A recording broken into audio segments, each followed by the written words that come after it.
Hi guys, in this video I'm going to share with you what I did to this MPM-12 figure to make it more like a, well, real masterpiece figure.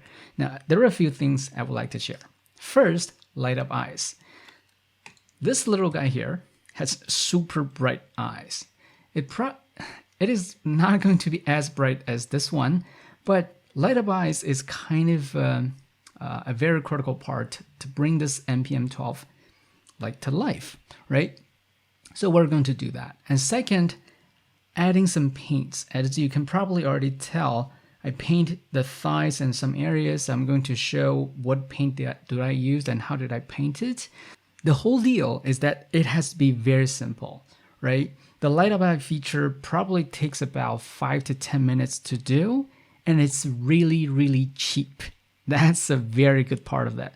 And for the paint, I'm going to show you what paint, like the brand and the color code that you use to color match all these other areas to make this whole paint job like coherent, right? So let's get started. First, light up eyes. What do you need? You need basically just two things. One is this. You need this LED unit, which has three components: the actual LED lights, a magnet as a control, and battery included. This whole package is literally just $1. $1. So you need $1 for this. And you need something to fix that in the actual head, right? You need this 120 piece of tacket. It's basically just Play-Doh.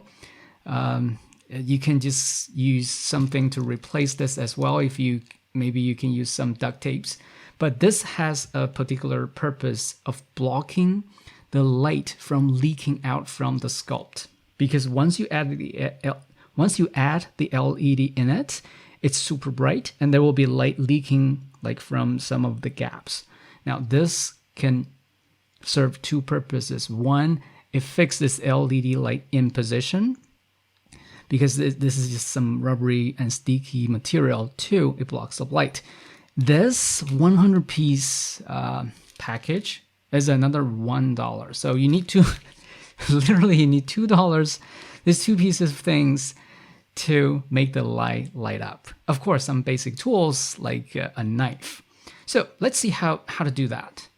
Now let's take a look at the final products. This is a head, and this is normal lighting, so that the super bright studio light won't just cover the light. Because this is magnet controlled, what I use is that I used this bus dock, there's a hollow space in there, to actually store the magnet. Every time you want to light up the eye, you do this, right? You just hit Prime himself with his own Guns bus dock, the light goes on. And this LED unit provides a few different effects. Like if you just hit it again, it goes into blink mode. Like Prime is winking at you. And you can do faster, which is a little bit funnier. And also the next effect is probably one of my favorites. It's like a breathing effect, right? There you go. And then off. So it's super convenient that you just store the magnet inside of the bus dock, and Prime just hit himself with the bus dock on his head, and he was like stunned, and there you go, breathing. Very cool effect. Let's see how it's done. Off.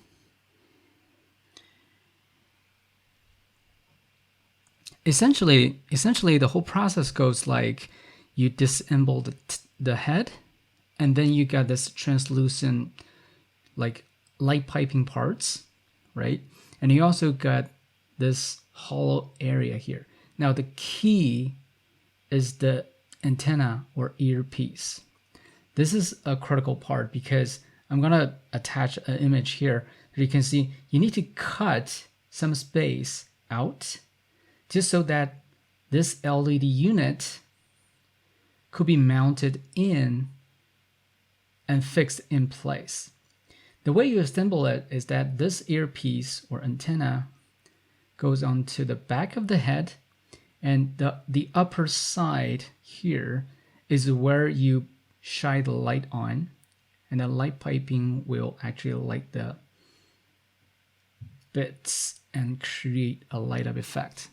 So it's very simple. It's a little bit destructive because you needed to cut some parts out of this connector of the earpiece, but it's minor. You just cut a small area that gives enough space to mount the LED parts. I'm going to show you with some pictures here.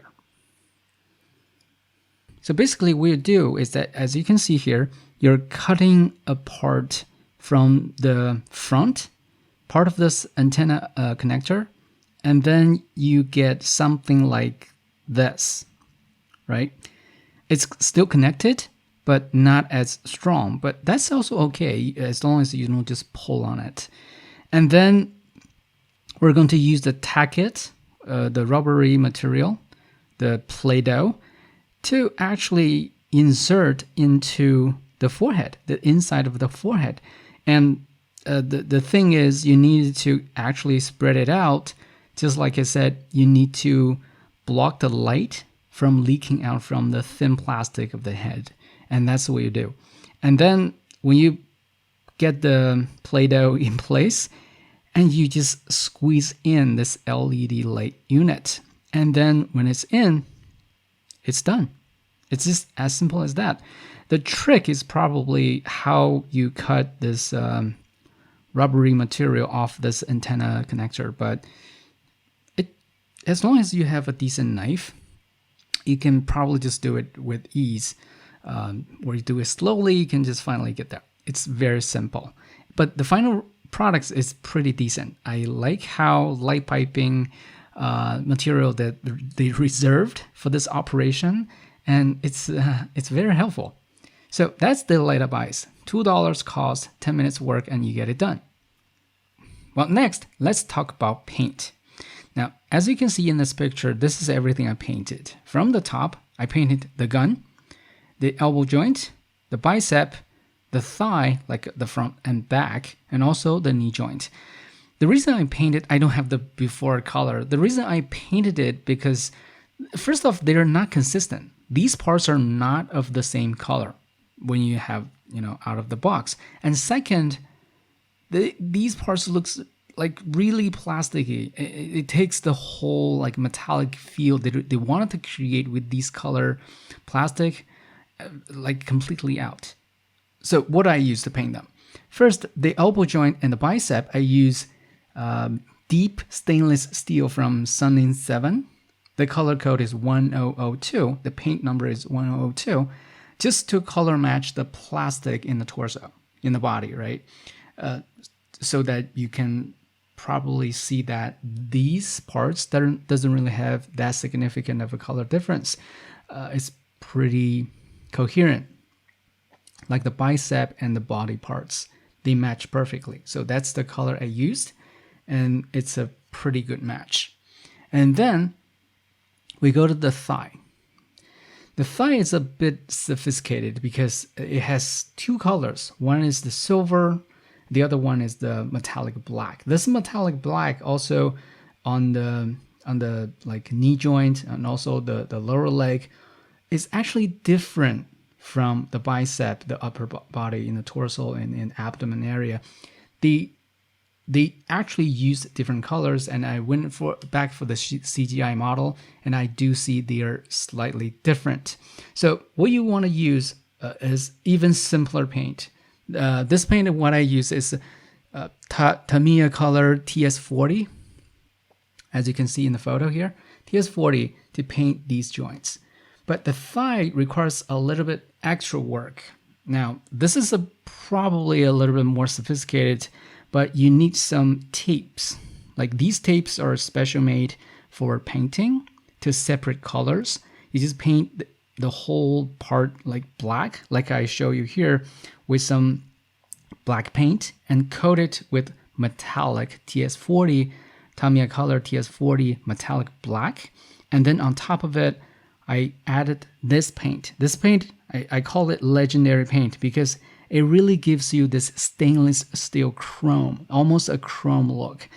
It says stainless mirror, but it's almost a chrome look, as you can see here. But the sophisticated part is that you needed to use some tape to separate. There are like two steps in this process. You coat it, you cover it, and you paint it again. But it's still in a simple range. Now next, I painted the gun, same thing with like the knee joint and also other areas with TS40 Tamiya color. And that's basically it. That's everything I painted on this figure. What I wanted to show you is that this figure really has like magnificent details. Those details are completely lost because of the lack of paint, especially on the thigh area. Let me show you this. Mold-wise, nothing beats it, right? Nothing beat this Optimus Prime figure because you can see these details are really nice. There are just two parts, but they molded every detail in it, right? And with the paint of the thigh, like the back part, and also the knee joint, this figure looks almost, I'm just using the word almost like 3-0 figure. It's because people who are not familiar with this Optimus Prime will just think the details are just phenomenon. And I really like that final effect of the paint, right? And these areas, like the bicep and the elbow joint, are also properly painted. You can see there, this is a lighter metallic color, and this is a lot darker. But this matches the CGI build. Now, I think to just do these simple work, like light up features and some simple paint, if you cannot paint the thigh like two separate colors, you just paint the same color. Like if you have silver, you just paint it silver, because it will definitely bring these details out a lot more than those gray plastic. Look at this. They molded all these things in, and if you just have P1S or a 3-0 Optimus, you can see how like every single detail is actually molded in. It's just amazing. Now, what I wanted to add as a summary is that my thoughts on this figure, because this figure has come out for a while, for a couple of months, but I just bought this last week. The reason why I bought it last week was because the price point drops to around $100 point, which makes this whole figure a lot more compelling than it used to be when it first came out, like $200. It is not worth $200 because honestly, I think Optimus Prime is the guy, right? Every franchise, every installment, you have to have Optimus. But let me just summarize in 3 points, right? I have 3 aspects I wanted to talk about this figure. First, how does it feel as a toy, right? Probably not from a very professional perspective. It's just we're consumers, we're consuming that product. How does it feel? Now, first off, accurate representation. Really, really close to what we see in that couple of minutes of opening in the Bumblebee movie. Super detailed parts, and the head might be a little bit thin, but I think that's okay. Ultimately, it's okay. The proportion is way better than Toy World. That's another figure that I prepared for comparison. Let me just grab that. Okay. This guy has been my placeholder of this Optimus for almost 2 years now, 1 year and a half. And I really love this guy. I paint this guy a lot different parts, like this area. These stripes pays the homage to the IDW comic Optimus, who probably didn't notice that. but it was missing on the Toy World version. So I painted it, which says a lot about this is a wrong paint. If this is Earth mode, like actually transforms to the semi, it should just have one stripe, but that's a minor detail. But what I want to say is that the proportion.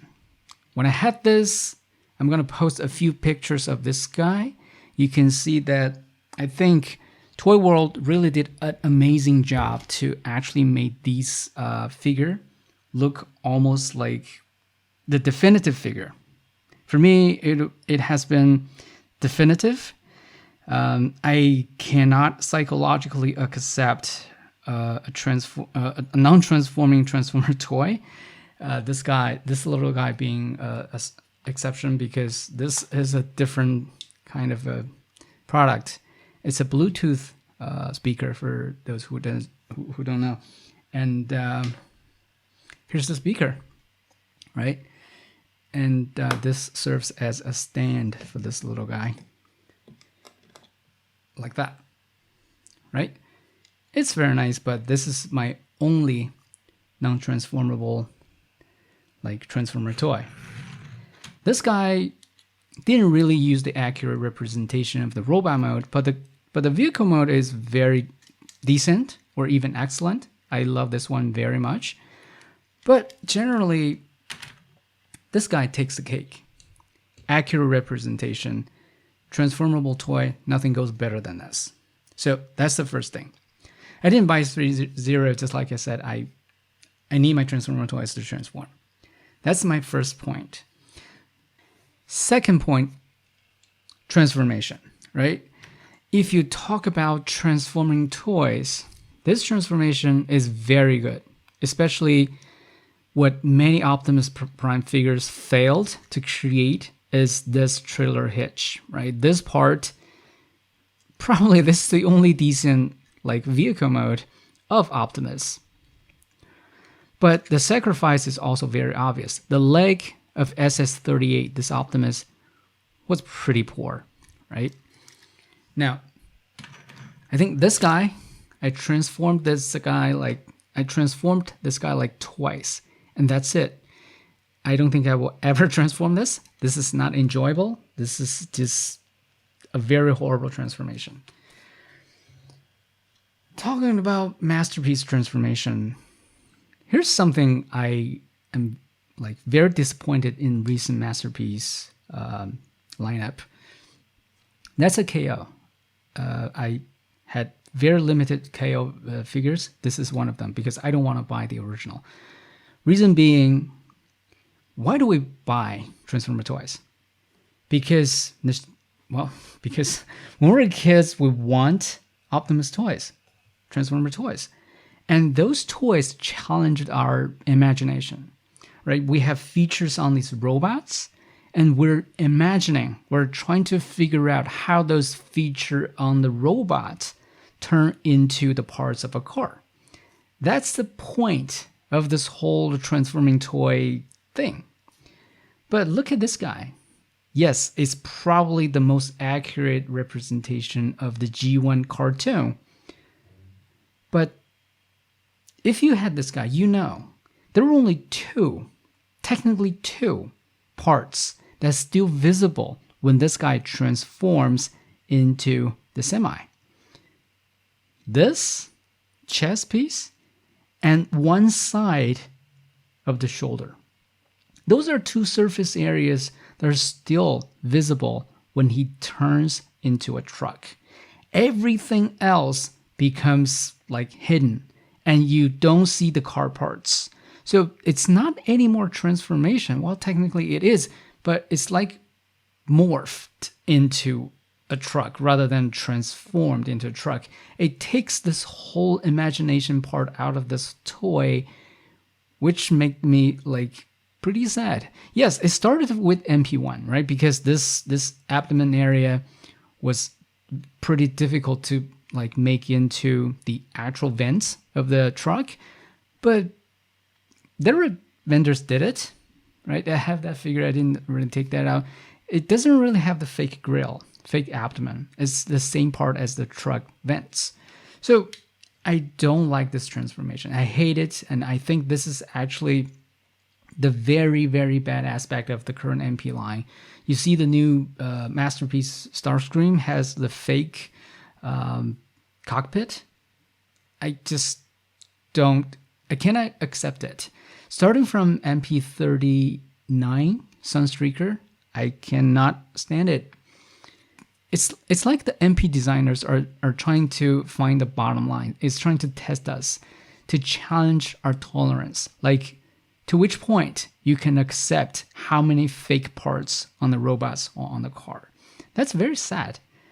But this guy, there's no quote unquote fake parts. Nothing has to be like altered. You just have very clever design to have the chest just be the chest, and these parts all become their corresponding parts on the car. I think especially the lower leg transformation, I think it's amazing. It's what Masterpiece figure used to feel like, right? It's durable. You don't have to worry about the paint chipping, and you just enjoy the engineering and design. That's just amazing. So that's my gripe about the transformation on the MP line, and this is why this is a better transformation experience. And the third point, articulation. Now, I have to complain about the articulation of this figure because generally most joints on this guy are ratcheted with pretty decent tolerance. Some areas are probably a little bit tight, but they're ratcheted, right? Almost every bit of these are ratcheted. But my problem with this guy is basically on the upper body. Every joint on the upper body can use some improvement. Like the head. Can you find another poor design head that doesn't raise up at all, goes down just a tiny bit, and doesn't even do 360 because it hinders the collar or whatever, hinders the movement, the head movement. It's very poor, but it's okay. I can live with that. Shoulders. This shoulder doesn't go out. Instead, there's a separate joint under this, like the armpit goes out. And they have to go their way to design this flap for it to go out. This is pretty bad. And yeah, 360, that's default. Now, the next joint is the most annoying joint when you are handling this toy. You have the elbow joint, which is very decent, right? Ratchet, very tight, goes past 90 degree, more than what we need. But when you actually are trying to turn it back, it doesn't, because it's so tight. But this other joint, transformation joint, is a lot looser. So you ended up doing this. Okay? When you're handling this guy, it's like, every time you have to force this joint to stabilize and then do that. It's a chore to put the elbow joint back. So yeah, it definitely can be improved, I think.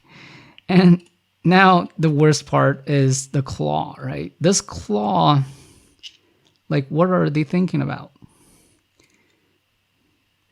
This can do one thing, right? This can open up the chest. That's the thing that he does. That's why he has this claw. Let me get this. You have to do in a particular way to do this. Yes, to light our darkest hour. That's the only thing you do with this claw. And of course, holding the matrix. But why on earth that you just need to save that much cost on one joint? Literally, we just need one joint for the index finger, and that's it. It's not like Optimus need to taunt Megatron and like, come over here all the time, right? But rather pointing off to, you know what I'm trying to get, right? This is super tight. And another gripe I have is look at these screw holes. Like so many of them. Toy World designed the Optimus with some like action figure mindset behind it, because you cannot see any screw all around this figure. They went out their way to hide every screw hole on this figure to make it more like an action figure, and the paintwork is action figure. It's just the proportion is not as good because they don't have the official modeling data, and the transformation is pretty bad. But come on, do you have to put all these screws on the outside of the figure? I don't know what they're thinking about. The lower part of the whole figure is pretty decent. I like it a lot, especially the accurate representation of the leg and the way the leg transforms. So that's my long-winded kind of a complaint about this. But in general, when handling this figure, you feel that this deserves a masterpiece title, but it still can use some improvements. Right now in September 2021, its price point already dropped to like $100 to $110 mark. It's very worth it. The panel, like on the forearm, you don't notice that like as much, right? The bunny ears on the semi, it's okay. I don't display that in a truck mode. This serves as the truck, and I think this is the best truck ever created for this figure. So that's very nice. So that's that. I hope you will enjoy the light up eye feature. I think that's the easiest part in this whole video. You can, I get it done in 5 minutes. Like literally, I spent like 2 days waiting for the LED unit to come, and it took me 5 minutes to mount it into the head, and it's super convenient. And another trick is, like I said, I installed the magnet into the bus stock to do this. But if you don't want to do this all the time because you're holding the gun, you can just add another magnet on it. You just need a tiny little magnet here, and it will do. And then you can just pull this down, and there you go, right? So that's that. So in general, in my opinion, this is the best Transformer Bumblebee Optimus so far. With $100, it's totally worth it. Apparently, not a lot of people are buying it. That's why the price dropped to $100. So it's time to buy it now. And you can spend $2 to light up the eye, and just a couple of dollars here and there to bring up these details to make your transformable Optimus Prime really like a masterpiece. I really hope that you enjoyed this video and get this MPM-12 what it deserved. I'll see you next time.